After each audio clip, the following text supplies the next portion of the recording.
All right, so I got a comment here. I don't know if you can see it, but there's a hideous white flare coming from the footage that's been recorded on the teleprompter. The question is it fixable? Teleprompters are intended and designed to be used in a controlled environmental setting. When you're dealing with glass in front of lens, unless it's been coated in a very specific way, then you're gonna have to combat flaring. Now, older lenses, they have this characteristic, but you'll notice here, and I'm using another different teleprompter in this situation. This is a slightly larger teleprompter. It's a little bit more robust than this guy right here from Neewer, right? So, but this larger teleprompter, we use it for eyelining. We also use it for instructionals because we have here an overhead. And so we'll place something on the desk as such, and that will feed right into the teleprompter that we're looking at. And so as a result, as the instructor is presenting whatever's on the desk, they're able to see exactly what they're pointing at or looking at and how it's framed up.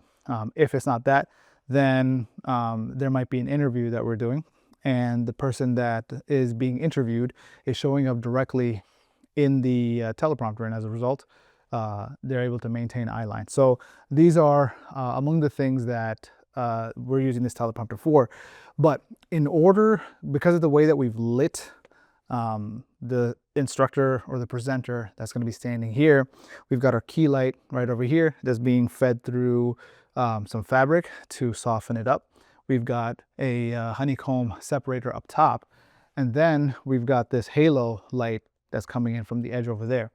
Now, due to the directionality of that particular halo light, the light here is going to hit the glass almost directly, and I'm going to show you exactly what that ends up looking like. So pay attention to this glass as in terms of the black of the background.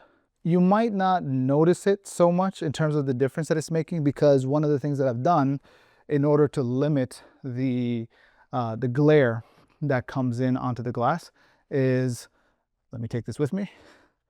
One of the things that I've done is I have softened this particular light. But let's say there was no softening, right? And there's a little bit of ghetto softening that's happening. So let's say I take the softening off, right? And it was straight harsh light.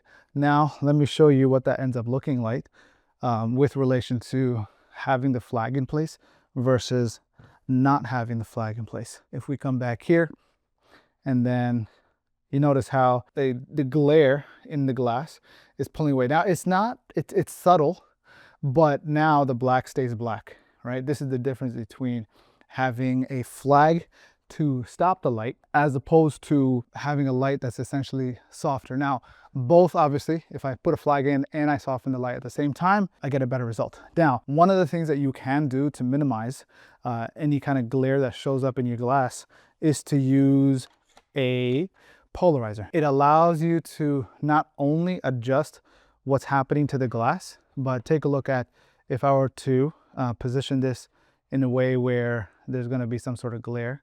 There you go. So notice how this here, if I shift, how the reflections on the surfaces of the stuff changes, right?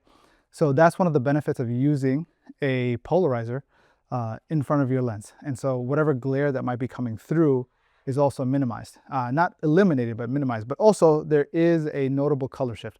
Pay attention to, so I'm wearing a white hoodie. You put this here, you shift, you see how the color changes.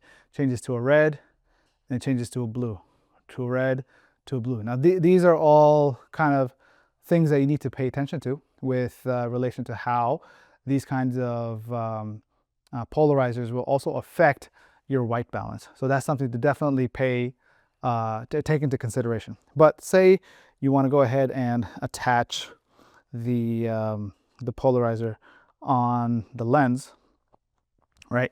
And so now, what does that look like when I'm making that adjustment? See, that's how it adjusts. So even when it comes to like reflections on the glass, they get minimized. And it's going to have the same effect when you do this against flares on the other side of the glass. Now, the way that the Neewer is designed, like with this element and with this setup, I'm not going to be able to fit, but without the polarizer, I'll be able to fit it. But the question now becomes is how do you compensate? This is the kind of thing that you're going to want to avoid. And this is happening as a result of the light coming in directly into the teleprompter. Again, how do you fix the issue with relation to any flare that comes through the glass? Control the light. Several ways to do that. One of them is to use a flag like I've demonstrated over here. The other is to leverage polarizers. And third is to soften the light source that is directly coming in contact with the glass. So those three things combined, and I've employed all three of those things. You'll notice here inside the teleprompter, you'll see the glass. It's got the same setup over here. I have this step-up ring, and then I have the ND filter, and on top of the ND filter, I have the polarizer. And that's exactly what you're seeing through the glass as a subtle reflection. And so let me know if this answered your question. If you have any further questions, want to know more about how to use this, I'm planning on some more videos showcasing the work that we're doing here in the studio, leveraging both the main teleprompter as well as the additional one to achieve specific results with relation to eyeline. Whoever's on camera to showcase that, there's a sense of confidence and they know what they're talking about. It really comes down to. All right, guys, I'll see you soon. Take care.